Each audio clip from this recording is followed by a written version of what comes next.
Hello students, हम लोग पढ़ रहे थे प्लेटो का सिद्धांत।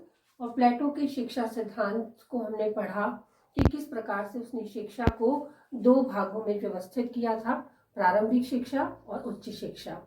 यदि हम उसकी सोच के दायरे को देखते हैं तो उसने बेहतर से बेहतर शिक्षा का उस समय सोच रखी और उसको इतना विस्तृत ज्ञान उसने उसमें भरा कि एक सभ्य समाज में जिन जिन मुख्य आवश्यकताओं की जरूरत होती है उन सभी को शिक्षा के माध्यम से उसने पूर्णता देने का प्रयास किया। एक प्रशिक्षित और शिक्षित समाज की भूमिका एक समाज की उच्चता को दर्शाता है और वही कार्य उसने किया।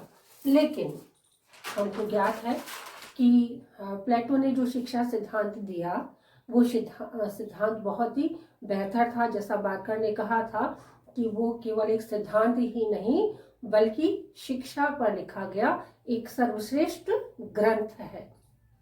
लेकिन हर श्रेष्ठता का अंत कहीं ना कहीं होता है, तो प्लेटो का सिद्धांत की भी बहुत सारी आलोचना हुई। तो हमारा जो टॉपिक है वह यही है कि प्लेटो के शिक्षा सिद्धांत की आलोचनाएं। मैंने पहले भी आपको बताया था कि पॉलिटिकल साइंस में आलोचनाओं के बिना सिद्धांत को पूर्ण नहीं माना जाता।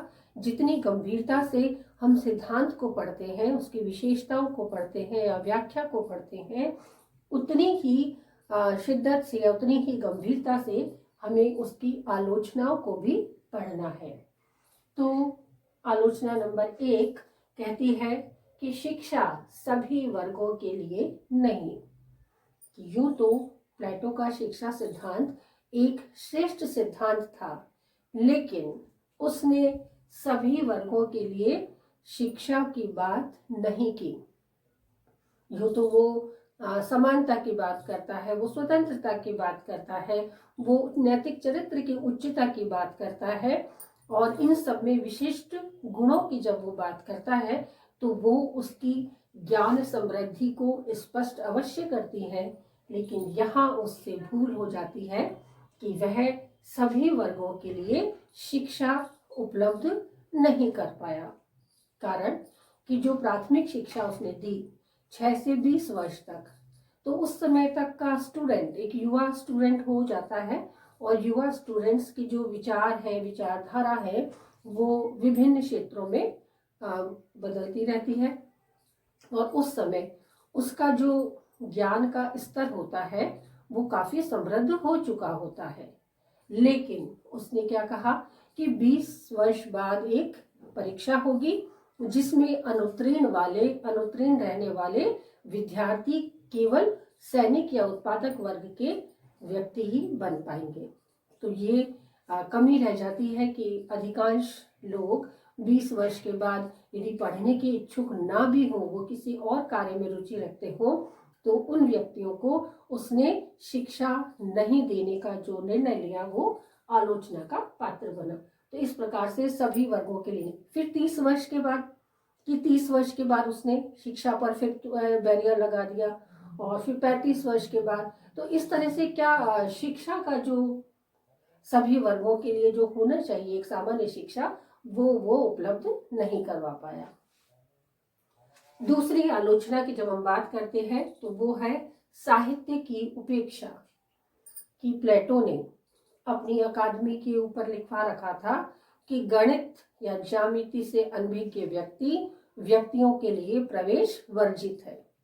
इसका अर्थ क्या हुआ कि गणित हमारे जीवन में महत्वता अवश्य रखती है, पर सब कुछ ही तो गणित नहीं है। तो ये कहना बहुत ही अनुचित होगा कि अन्य विषय किसी भी ज्ञान को पूर्णता प्रदान नहीं करते या उस ज्ञान की हमें कोई आवश्यकता नहीं है। ऐसा नहीं है। गणित अच्छा विषय है। उसके बाद उसने तर्क पे, व्यायाम पे, नैतिक शिक्षा पे, आध्यात्मिक शिक्षा पर, धर्म पर, उन सब की शिक्षा की बात उसने की, लेकिन साहित्य की उसने उपेक्षा की। कि एक समृद्ध साहित्य ही हमें उस समय की व्यवस्था का ज्ञान करवाता है और जो इतिहास बन जाता है, इतिहास के पन्नों में आज भी सिंधु घाटी की सभ्यता या मोहनजोदारो या हड़प्पा की जो सभ्यता है उनकी हम बात करते हैं तो हमें स्पष्ट रूप से ये बात समझ में आ जाती है कि वो कितनी समृद्ध सभ्यताएं थी। लेकिन इस समय उस साहित्य की इसने उपेक्षा की और साहित्य जो सागर को, जो होता है सागर को शब्दों में गागर में भर देने की कला रखता है, उस कला को भी उसने पूर्ण उपेक्षा की। तो यहाँ वो आलोचना का पात्र बनता है। अगली जो हम आलोचना करते हैं, शिक्षा योजना सैद्धांतिक अधिक व व्यवहारिक कम। प्लेटो का सिद्धांत, प्लेटो का शिक्षा सिद्धांत बहुत ही उच्च स्तरीय शिक्षा का ज्ञान रखता है और उसने शिक्षा को अनवरत चलने वाली प्रक्रिया अवश्य बताया और उसमें बहुत सारी ऐसी चीजें डाली जो शिक्षा के लिए बहुत ही उपयोगी है। लेकिन उपयोगिता कहाँ ज्यादा नजर आती है? सिद्धांत में। कि सिद्धांत में देखने में ये बहुत ही बेहतर शिक्षा का एक पैटर्न लगता है, लेकिन जब हम व्यवहारिकता की बात करते हैं तो ये व्यवहारिकता पर खरा नहीं उतर पाता। कारण कि 20 साल के बाद हमारी जिम्मेदारियों का क्षेत्र इतना व्यापक होता चला जाता है कि हम उस जिम्मेदारियों की तरफ हमें झुकना ही होता है।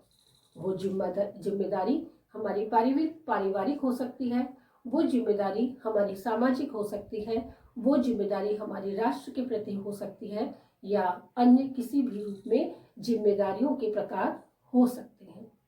लेकिन इतनी अधिक जिम्मेदारियों को प्लेटो कहीं ना कहीं व्यवहारिकता से बहुत दूर ले गया और उन सिद्धांतों को बहुत ज्यादा परिष्कृत करके उसने अपनी शिक्षा योजना में स्थान दिया। इसलिए आलोचकों का मानना है कि प्लेटो की शिक्षा योजना सैद्धांतिक बहुत अधिक है और व्यवहारिक बहुत ही कम है। तो व्यवहार में उपयुक्तता होना अधिक आवश्यक होता है। अगला हम पढ़ेंगे, अगली आलोचना है शिक्षा क्रम अधिक लंबा व खर्चीला। शिक्षा का आज का वर्तमान की जब हम बात करते हैं तो वर्तमान में हम देखते हैं कि ग्रेजुएट होते ही शिक्षा के द्वार के लिए, शिक्षा की उच्चता के लिए बहुत सारे द्वार खुल जाते हैं जो रोजगारोन्मुख होते हैं और रोजगार प्राप्ति के लिए उस शिक्षा की बहुत ही आवश्यकता महसूस होने लग जाती है उस उम्र में। तो 20 साल तक तो केवल प्राथमिक शिक्षा हुई। प्लेटो के अनुसार हमारे यहाँ शिक्षा, प्राथमिक शिक्षा वर्तमान में कितनी है? कितनी? 5th क्लास तक। तो 5th क्लास तक बच्चे की उम्र कितनी हुई? 10 साल तक।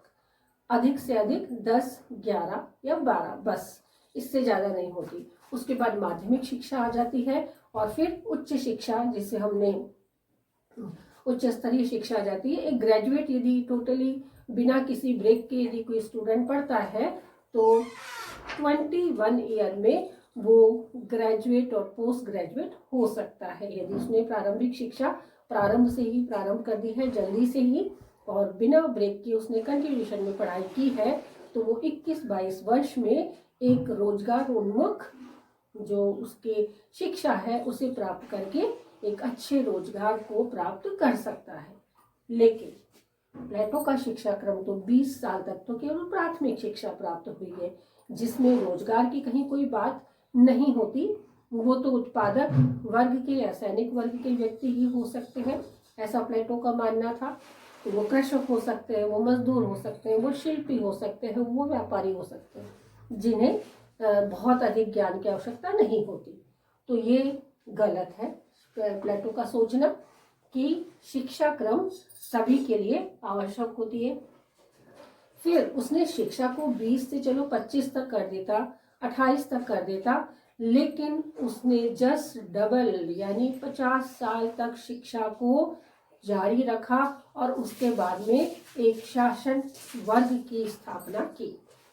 वो बहुत ही लंबा हो जाता है। इतने धैर्यवान व्यक्ति नहीं होते हैं कि वो शिक्षा को इतना लंबा चलाए। और सोचिए, शिक्षा का प्रारूप जो उसने तैयार किया वो कितना खर्चीला रहा होगा कि 1 साल की फीस इतनी है तो आप उसको 50 साल से मल्टीप्लाई करो तो कितनी हजारों रुपए की उस समय की फीस रही होगी। तो वो हर किसी व्यक्ति के बस की बात नहीं थी। हो सकता है जो बच्चा शिक्षा प्राप्त करने का इच्छुक रहा हो, लेकिन उसकी पारिवारिक परिस्थितियां उसे इतनी उच्च शिक्षा दिलवाने में सक्षम ना हो, तो फिर समस्या उत्पन्न हो जाती है। तो ऐसी समस्याएं बहुत अधिक खर्चीली होने के कारण, बहुत अधिक लंबी होने के कारण प्लेटो का शिक्षा सिद्धांत श्रेष्ठ सिद्धांत होते हुए भी आलोचना का पात्र बना। अगली आलोचना है व्यक्तित्व विकास का बलिदान। इसका अर्थ होता है कि हमारी स्वयं की इच्छा क्या है, हम क्या करना चाहते हैं, हमारी अपेक्षाएं, हमारे परिवार की हमसे क्या क्या अपेक्षाएं हैं, हम परिवार को और कितना अधिक संबल दे सकते हैं।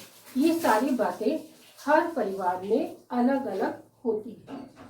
यानी कि बच्चे की स्वयं की इच्छा बहुत ही इंपॉर्टेंट होती है। यदि हम वर्तमान की बात करते हैं तो प्रत्येक व्यक्ति क्या कहेगा, अपने छोटे से बच्चे को क्या सिखाता है, तुझे पढ़ लिख कर बड़ा अफसर बनना है। कोई कहता है मैं डॉक्टर बनूंगा, कोई कहता है मैं इंजीनियर बनूंगा, कोई कहता है मैं RS IAS बनूंगा, कोई बच्चा बोलता है पायलट बनूंगा, कोई साइंटिस्ट बनेगा। तो ये सब बच्चों की महत्वाकांक्षाएं हैं जिन्हें पूर्ण करने का प्रयास स्वयं बच्चा और उसके माता पिता करते हैं।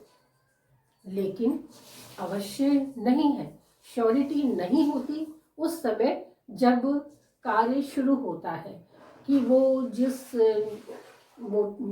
मोटिव को लेके वो शुरू किया था उन्होंने, वो शिक्षा उसको प्राप्त होगी या नहीं होगी। यदि शुरू की, बीच में परिस्थितियां बदल गई, वो उसको नहीं कर पाया, तो ये जो व्यक्ति का विकास है, तो क्या वो जीवन भर कुछ कर ही नहीं पाएगा? उसकी स्वयं की इच्छा की कोई महत्वता नहीं। यदि कोई बच्चा परिवार उसका कुछ भी रहा हो, लेकिन वो किसी और विशिष्टता का धनी हो, तो वो और विशिष्टता का धनी होने के बाद शासक वर्ग का ही व्यक्ति क्यों बने?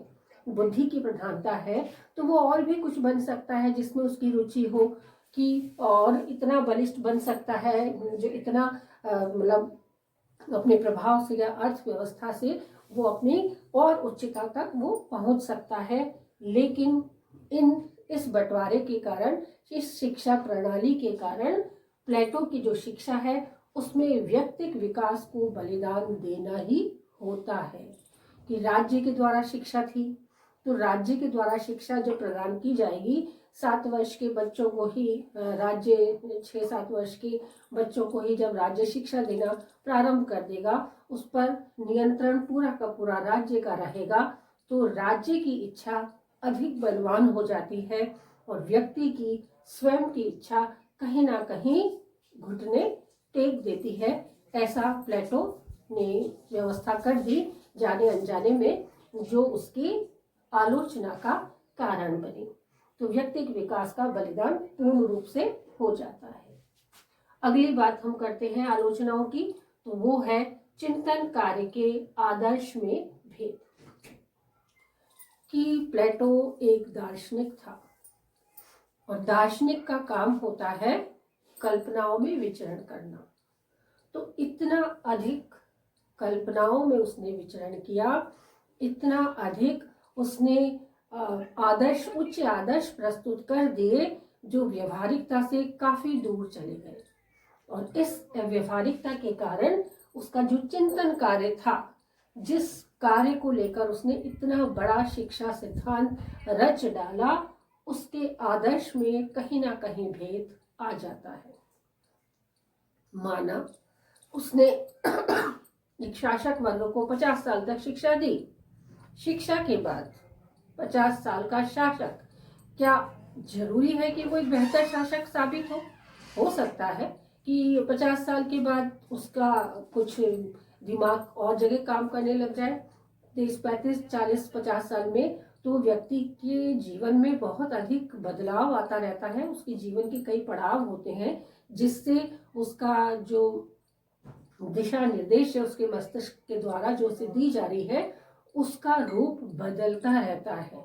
तो रूप बदलने के कारण जो चिंतन कार्य है प्लेटो का, उसके जो आदर्श उसने प्रस्तुत किए थे वो आदर्श कहीं ना कहीं भिन्न हो जाते हैं। और इस भिन्नता के कारण ये प्लेटो का जो शिक्षा सिद्धांत श्रेष्ठ सिद्धांतों की श्रेणी में आता है वो कहीं ना कहीं इतनी अधिक आलोचनाओं का पात्र भी बन जाता है। तो प्लेटो ने अपनी शिक्षा सिद्धांत में बहुत ही उच्च निर्णय लिए, बहुत ही उच्चता का प्रमाण दिया, लेकिन फिर भी वो उच्चता कहीं ना कहीं निम्न श्रेणी की भी नजर आती है। कि प्लेटो ने जो शिक्षा सिद्धांत में मनुष्य के मात्र तीन ही गुणों का वर्णन किया था कि जैसे अन्य गुण प्राय लुप्त हो चुके हों, जिसके अनुसार यदि व्यक्ति स्वयं अपनी इच्छा से किसी अन्य क्षेत्र में कार्य करना चाहे तो वो स्वतंत्र नहीं है। और प्लेटो का जो विद्यार्थी है वो शिक्षा प्रेमी तो बहुत अधिक है और बहुत अधिक धैर्यवान व धनवान भी होना चाहिए, क्योंकि इतनी लंबी खर्चीली शिक्षा को स्वीकार करना प्रत्येक व्यक्ति के बस का नहीं होता। तो ये जो लंबी प्रक्रिया और उसके जो गुण है, अन्य गुण जिसको प्लेटो ने लुप्त मान लिया था, वो कहीं ना कहीं उसको आलोचना का पात्र बनाते हैं।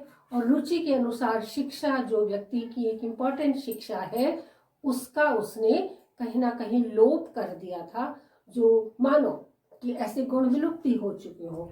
तो ऐसा तो संभव नहीं है। तो प्लेटो का सिद्धांत व्यवहारिकता को यदि व्यवहारिक रूप में देखें तो वो हमें क्या दिखाई देगा कि व्यवहारिक नहीं है, इसलिए इसको अमान्य घोषित कर दिया जाए। और लेकिन यदि हम सिद्धांतिक रूप में उसको देखते हैं तो सिद्धांत के रूप में बहुत ही अच्छा लगता है कि आज की बेरोजगारी तो आसानी से समाप्त हो जाती है।